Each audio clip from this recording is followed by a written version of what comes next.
Bom, antes de mais nada, bom dia a todos. Eu gostaria inicialmente de agradecer aqui o convite da CPI do CARF, na pessoa do vice-presidente aqui, senador Donizete, para participar aqui desses debates. Gostaria de confessar logo de início de que me agrada muito participar de debates acerca do processo administrativo fiscal, porque esse é um tema pelo qual eu sempre tive muita afeição. E lhes asseguro que essa afeição ela não tem a ver com mero diletantismo aqui acadêmico, mas está baseado em especial na convicção que eu tenho de que ao processo administrativo cabe um papel importantíssimo aqui no âmbito da nossa ordem jurídica e no âmbito da atuação da nossa administração tributária.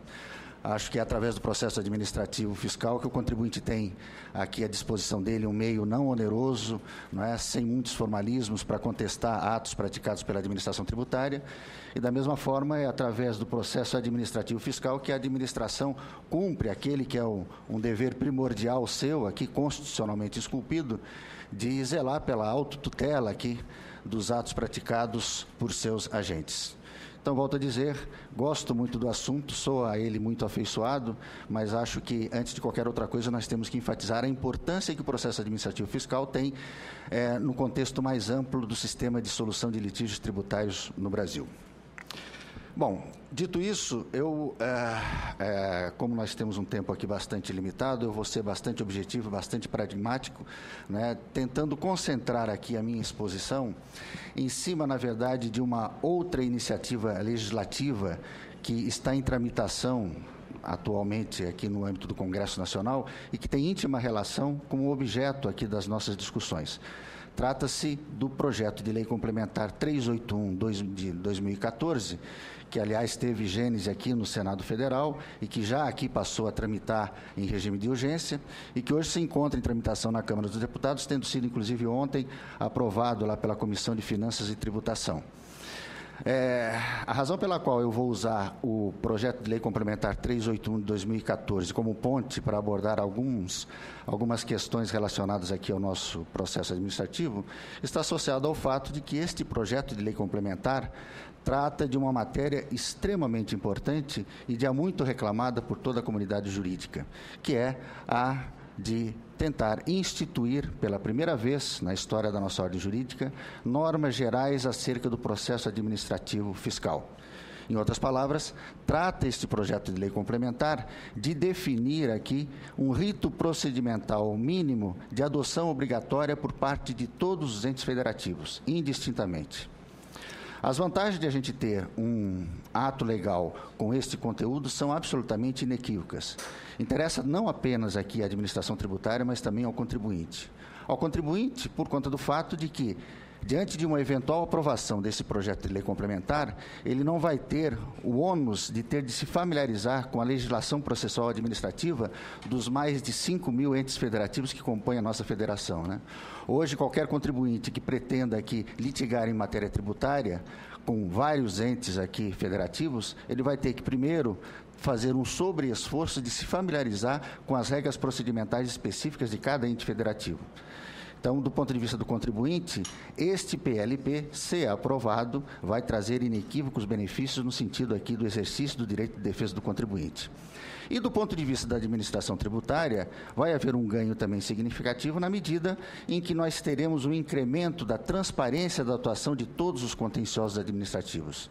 Em que sentido? No sentido de que, quando todos nós sabemos a prioristicamente qual é o rito procedimental ou qual é o processo decisório aqui adotado por cada um dos entes federativos, nós certamente nos municiamos aqui de muito mais elementos para aferir aqui a regularidade da atuação dos agentes públicos que atuam no âmbito desse contencioso. Então, volto a dizer, o PLP 381 é um marco importante aqui dentro desta tarefa hoje multidisciplinar de se tentar definir normas mais claras, mais transparentes para o processo administrativo, e acho que justamente por conta disso é que ele não pode ser desconsiderado aqui no âmbito de qualquer nova iniciativa legislativa que se pretenda, na verdade, introduzir ou promover em relação ao processo administrativo. Então, esse é o contexto que me leva, volto a dizer, a usar questões que foram já levantadas no PLP 381 como uma ponte aqui para levantar outras questões que me parecem relevantes aqui serem abordadas ou levantadas em relação ao nosso sistema de solução de controvérsias em sede administrativa. Muito bem. Primeira coisa, eu vou enfatizar questões que estão expressamente contempladas no PLP 381 e que, ao meu ver, deveriam, na verdade, ser respeitadas ou deveriam ser levadas em conta diante de qualquer nova iniciativa legislativa voltada ao disciplinamento do processo administrativo. Primeira das questões que me parece absolutamente fundamental nós termos aqui em conta é aquilo que consta do PLP 381, expressamente, que é a assertiva de que a administração tributária tem um papel absolutamente fundamental no âmbito dos contenciosos administrativos. Em outras palavras, não seria razoável aqui se afastar as administrações tributárias do âmbito dos contenciosos administrativos. Digo isso fazendo, de certo modo, aqui referência até à PEC 112, proposta aqui pelo nosso senador Ataídes, né, que contém um dispositivo que nos causou uma certa preocupação, porque redigido na forma como ele foi redigido, dá margem para que se intua, né, ter sido o objetivo desta CPI afastar completamente a administração tributária desses processos, desses mecanismos de solução administrativa de litígios. Não sei se o objetivo foi exatamente este, mas se foi, acho que talvez esta ideia devesse ser um pouco mais ruminada, um pouco mais trabalhada, a fim de que nós não percamos de vista aqui as razões que levam a se ter, não apenas no Brasil, mas em grande parte do mundo, aqui a administração tributária como um protagonista dentro dos processos de solução de litígios tributários. Quais são, na verdade, as razões que justificam aqui a manutenção da administração tributária como um ente predominante dentro dos contenciosos administrativos? Primeiro, senhores, o fato de que nós estamos tratando aqui, como o próprio nome diz, de contencioso administrativo. A decisão que se prolata no âmbito dos contenciosos administrativos é, em essência, uma decisão administrativa, uma manifestação da administração tributária acerca, na verdade, da regularidade do ato praticado por seus agentes. Segundo, afastar a administração tributária dos mecanismos administrativos de solução de litígios representa abrir mão aqui de uma mão de obra extremamente rara no país, que são, na verdade, os agentes públicos que atuam cotidianamente na administração tributária com matéria tributária. Há um certo equívoco, ao meu ver, quando se enfatiza aqui demais a afetação jurídica dos julgamentos administrativos. Obviamente que, no final das contas, tudo se traduz juridicamente, mas quem milita na área tributária sabe que a dirimissão de litígios em sede administrativa, em sede tributária, demanda, no mais das vezes, conhecimentos que não estão restritos aqui apenas ao direito, mas também a outras disciplinas correlatas, como auditoria, contabilidade, economia. E este perfil interdisciplinar, os agentes que compõem a administração tributária têm e militam, manejam eles cotidianamente. Então, abrir mão desse tipo de experiência dentro do contencioso significa, na verdade, subtrair da solução de litígios tributários uma experiência absolutamente indispensável aqui à dirimissão desses litígios. E lhes digo isso, senhores, na qualidade de quem conhece aqui o atual quadro aqui da litigância tributária no Brasil e sabe perfeitamente de que hoje é um movimento aqui no âmbito mesmo da Justiça Federal de os juízes federais chamarem o processo administrativo por processo judicial como forma, na verdade, de apreenderem com mais detalhes os limites do litígio. Assim, muitas questões tributárias extremamente intrincadas do ponto de vista da matéria de fato, da matéria de direito, muitas vezes demandam aqui da parte do Poder Judiciário o chamamento do processo administrativo, porque sabem os juízes de que, no âmbito administrativo, essas questões são esmiuçadas com muito mais completude.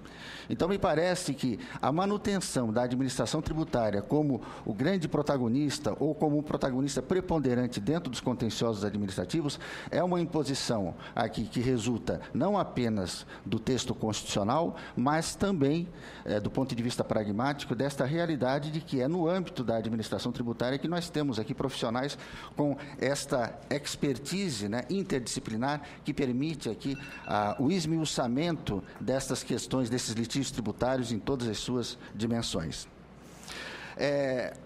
Uma outra questão que eu gostaria de enfatizar e que está muito bem positivado aqui no âmbito do projeto de lei complementar 381, é uma questão que, na verdade, preocupa de há muito tempo a própria administração tributária, e tanto que muitos estudos estão em curso aqui, tendentes a tentar contemplar isso em reformas aqui da legislação processual administrativa, que se trata, na verdade, da questão da diversificação dos ritos procedimentais.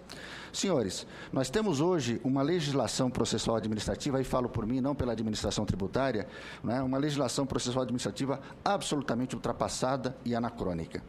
Ultrapassada e anacrônica em que sentido? No sentido de que ela não incorporou aqui uma série de evoluções que a gente viu muito presentes, por exemplo, na evolução do direito processual civil, do direito judicial. O Código de Processo Civil, que acabou de ser aprovado por essa casa aqui, há poucos meses atrás, ele incorporou aquela que era uma tendência já de décadas, né, no sentido de se ter diversificação de ritos procedimentais, ou seja, a convicção de que não se pode querer julgar todo e qualquer litígio, independentemente da complexidade da matéria e do valor litigado, pelo mesmo rito procedimental. Na verdade, o direito processual ele é regido pelo tal do princípio da instrumentalidade, segundo o qual o direito processual deve servir ao direito material. E nós temos hoje uma camisa de força, pelo menos no contencioso administrativo federal, representado por essa ideia de que todo e qualquer litígio passa por um procedimento de até 3 instâncias colegiadas.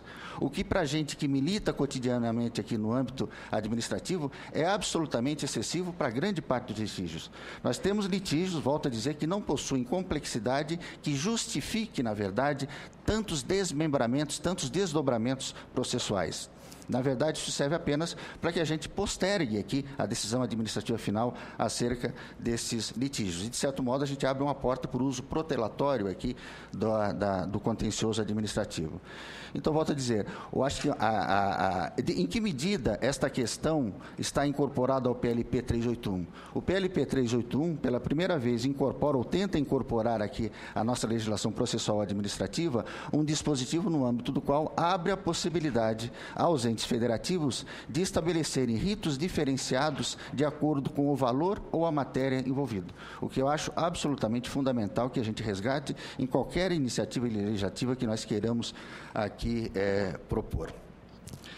Uma outra questão importante incorporada também ao PLP 381 e que nós, me parece que devemos levar em conta aqui nessa nossa colheita de subsídios aqui para este futuro e eventual Código de Processo Tributário, é a questão da valorização dos precedentes. A valorização dos precedentes é uma outra tendência que nós encontramos no âmbito do direito processual e civil, no âmbito do processo judicial, e que chega, ainda que timidamente, à legislação processual administrativa, através de um dispositivo incorporado ao PLP 381, que prevê a edição de súmulas pelas instâncias superiores do contencioso administrativo, né?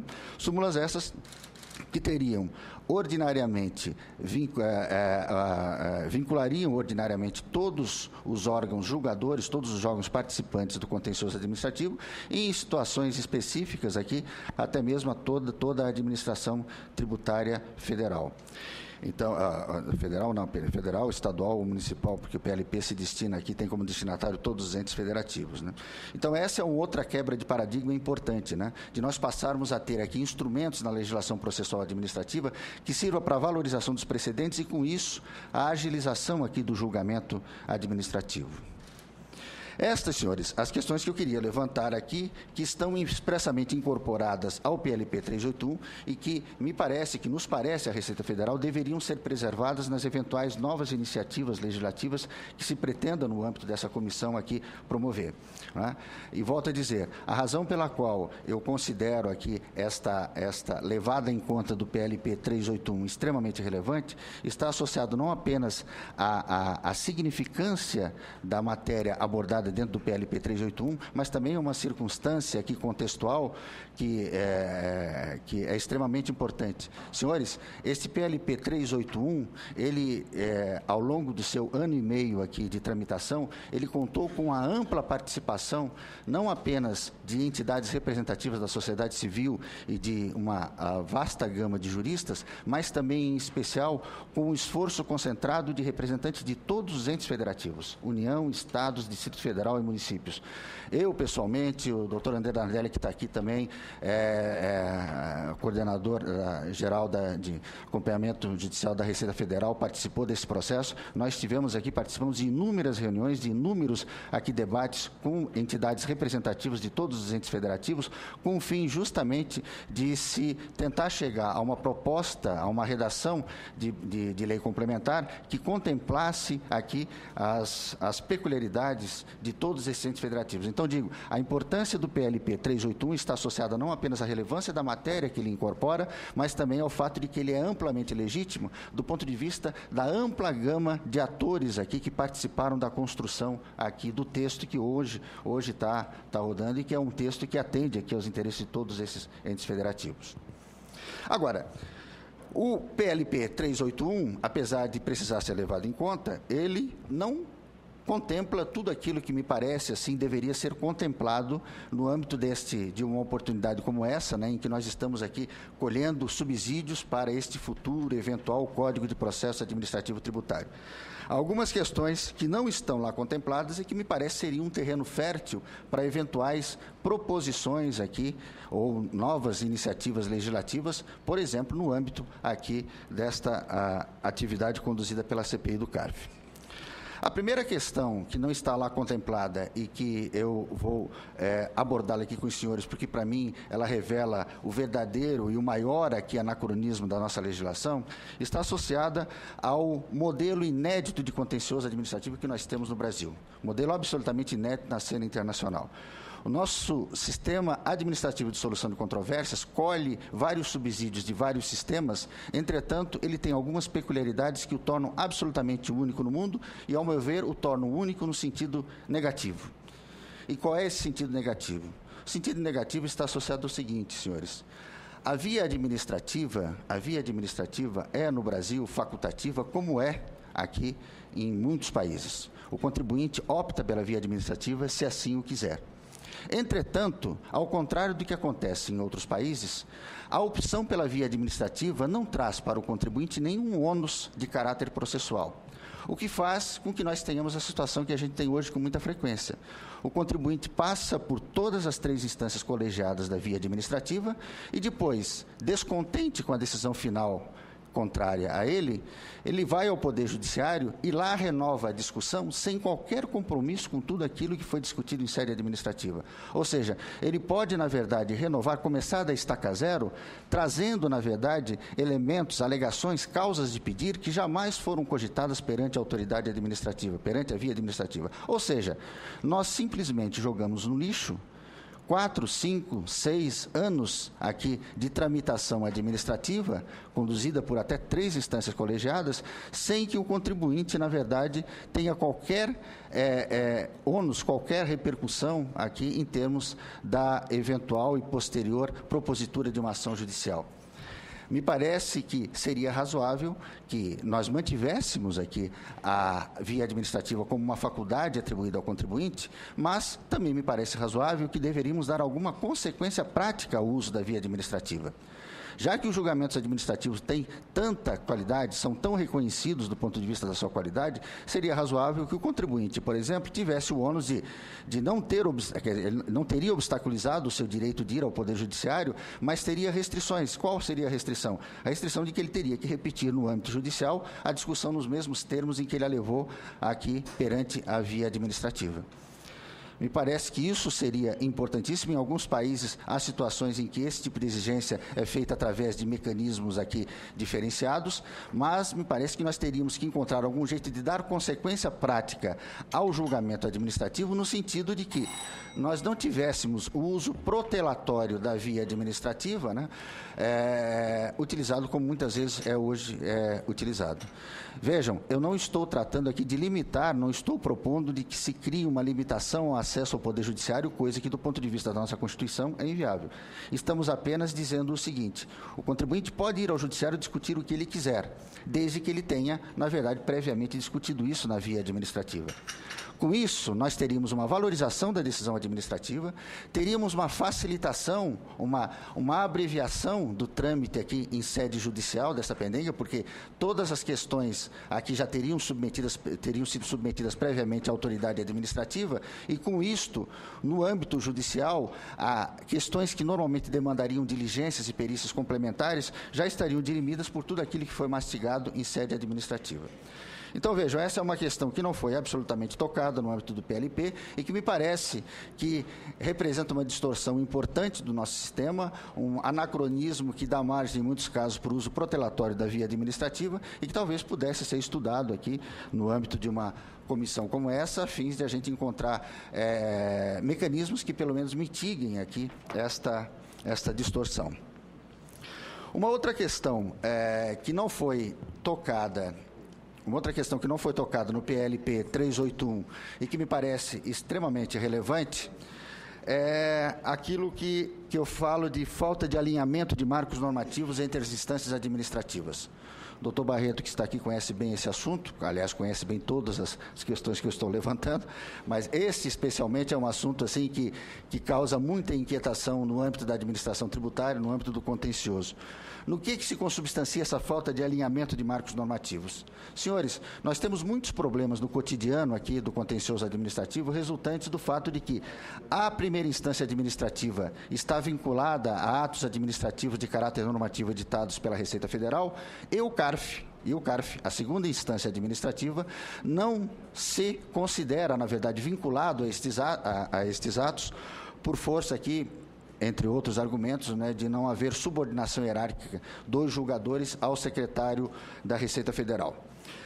Para mim, isso é um desvio de foco. Acho que a questão atos administrativos de caráter normativo compõem a legislação tributária, a teor do Código Tributário Nacional, e, na verdade, vinculam a todos. Eu, na verdade, quando respeito uma lei, não respeito uma lei porque eu sou subordinado ao Poder Legislativo. Eu respeito uma lei porque eu, na verdade, tenho de me subordinar aqui a um ato editado por quem tem competência para editar estes atos, as leis, que é o Poder Legislativo. A mesma coisa em relação aqui à questão da subordinação ou não dos conselheiros do CARF aos atos administrativos de caráter normativo editados pela Receita Federal. O conselheiro do CARF, ele não cumpre ou não cumpre estes atos normativos porque ele está subordinado ao secretário da Receita Federal. Ele deve cumprimento porque esses atos compõem, queiramos ou não, a teor do Código Tributário Nacional, o conjunto da legislação tributária. E quem afasta a legislação tributária, quem afasta a legislação de um modo geral, é o Poder Judiciário. Então, acho que essa questão é uma questão importante, porque nós temos muitos litígios que resolvemos em primeira instância num determinado sentido, porque estamos vinculados aqui aos atos emitidos pela Receita Federal, mas já julgamos, já sabendo que essa decisão vai ser revisada pelo CARF, porque o CARF usa outros marcos normativos, outro arsenal legal para julgar esse tipo. Isso é uma coisa que desestimula, na verdade, aqui os julgadores da primeira instância, desestimula, na verdade, aqui os próprios setores de fiscalização do órgão fazendário e representa, na verdade, uma perda de carga enorme, né? Quer dizer, julgar sabendo que a tua decisão vai ser inevitavelmente revista é absolutamente contraproducente. Ademais, acho que só há duplo grau de apreciação quando as duas instâncias administrativas, ou as duas instâncias julgadoras, em qualquer sentido, trabalham sobre os mesmos marcos normativos. Como é que eu posso dizer que há duplo grau de apreciação se uma instância trabalha com um determinado arsenal legal e a outra trabalha com outro arsenal legal? Isso é absolutamente inadmissível. Não há duplo grau de apreciação em sede administrativa hoje, especialmente nessas situações que envolvam esses diferenciados marcos normativos.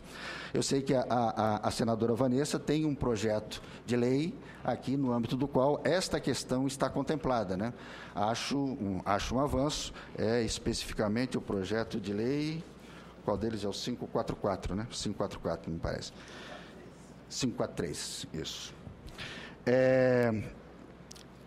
Por fim, senhores, eu gostaria apenas de, como meu tempo já esgotou, eu vou deixar depois espaço aqui para eventuais aí questionamentos complementares, mas queria apenas ressaltar aqui uma última questão relacionada assim com aquilo que eu chamo de uma excessiva judicialização procedimental do processo administrativo. Senhores, processo administrativo existe justamente para que nós tenhamos aqui a resolução dos litígios de maneira mais séria, de maneira mais informal. E o que está acontecendo ao longo dos últimos anos aqui é uma gradativa judicialização no sentido procedimental.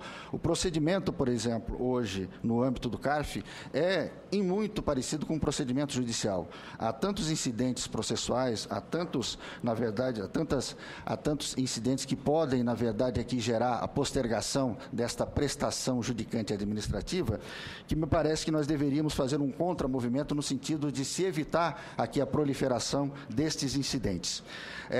O grande problema disso, senhores, é de que, pelo menos no período precedente a esse momento de crise que nós vivemos aqui, havia uma tendência de se estender, na verdade, essa excessiva judicialização procedimental também para as instâncias inferiores, né? E eu acho muito ruim. Eu acho que nós deveríamos permanecer com o contencioso administrativo aqui, regrado por regras muito mais simples, menos processualísticas no sentido negativo do termo, né? Dando, na verdade, ao contencioso administrativo aquilo que, em essência, é a natureza dele. Um julgamento informal, célere, né, e desprovido de maiores desdobramentos processuais. Eu vou me limitar a essas considerações. Se, eventualmente, depois houverem alguns questionamentos, eu estou à disposição.